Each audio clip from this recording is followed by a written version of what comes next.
In the 1979 Hulk second season episode Kindred Spirits, Banner discovers that an archaeological dig on the sacred Native American burial ground has uncovered evidence that a man thousands of years ago was the first Hulk. In this video, we dive deep into the mystery of the prehistoric Hulk and what could have turned him into the very first gamma-spawn creature before David Banner or even Del Fry, the first modern Hulk from the episode The First. When David joins the dig in order to investigate, a young researcher named Dr. Whit recognizes him as Dr. David Banner, who guest lectured at her university and who inspired her to achieve her degree and become a scientist. Together, they studied the cave painting, the bones, and the plant remnants at the site, all which may lead to a cure for the Hulk. And you're saying that this represents the metamorphosis you go through? I'm saying that it might. Banner believes the cave drawing represents a metamorphosis and a cure.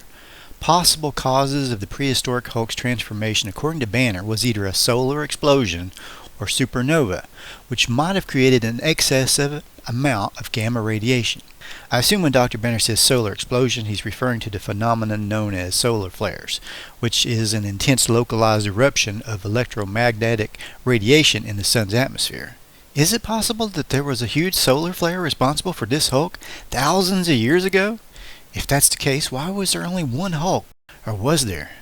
If the energy was great enough to make one monster, would it not either create more Hulks, or at least a lot of disease among the other prehistoric humans? David concludes that there could have been more of what he refers to as mutants because of this. Could this be a reference to the cause of Marvel's mutants, the X-Men? Perhaps ancestral exposure to gamma radiation led to the birth of mutants. In the pilot episode leading up to Banner's self-inflicted gamma exposure, he discovers that individuals had performed great feats of strength when their loved ones were in danger, which coincided with excessively high levels of gamma radiation during the days these events occurred. The episode Kindred Spirits actually flashes back to the pilot episode when Banner is confronted by Dr. Whit about not actually having been dead. A supernova is an explosion of a star, but nothing was said further of this possibility. But there was another one not mentioned in the Kindred Spirits episode. What about that meteor that landed in the two-part Season 4 episode Prometheus? In that episode, a meteor of unknown origins contained radiation that caused Banner to be stuck in mid-transformation. I've already done a video on that episode that you may want to check out later. The effect was only temporary though, and David went back to his previous state by the end of the two-parter. So the question is, did a meteorite of the same material land back on Earth thousands of years ago? Could it have been not only the cause of the prehistoric Hulk, but also Marvel's mutants?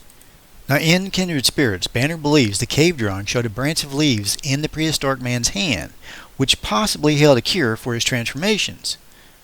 During the excavation, Banner does find bones in a cave that could be the first prehistoric Hulk he's been looking for.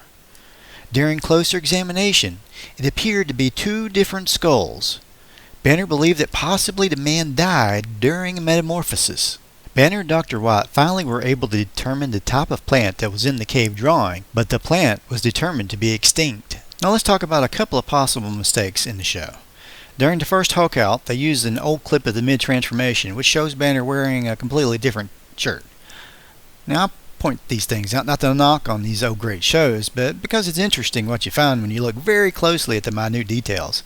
Now one thing that could go either way, I guess, is the fact that Dr. Whit and Professor Williams both assumed a Hulk looks like the cave drawings, or in Williams' case, that it's like the same creature. But the cave drawing gives so little to go on, it sort of seems like a little bit of a stretch to me. And here's some interesting notes about the stars and guest stars of the episode. Of course, Lou Ferrigno played the prehistoric Hulk. Chief Dan George guest starred. You may remember him from the Clint Eastwood movie The Outlaw Josie Wells. He was an actual Indian chief, and sadly he passed away only a few years later in 1981. This episode was Whit Bissel's first guest appearance on the Hulk. His other episode just happens to be the aforementioned episode Prometheus as a totally different character. Now you also may remember him from the Time Tunnel from the 60s.